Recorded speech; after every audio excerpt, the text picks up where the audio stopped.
குருவாய் மலர்ந்து எனக்கு உயர்ந்த ஞானத்தை கொடுத்து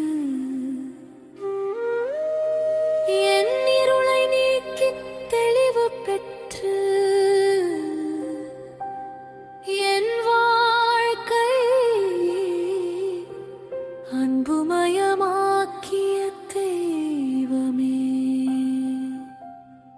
எவ்வளோ வலிகள் இருந்தாலும் உங்கள் கருணை கடலால் நானும் இந்த உலக மக்கள் அனைவரின் வாழ்வும்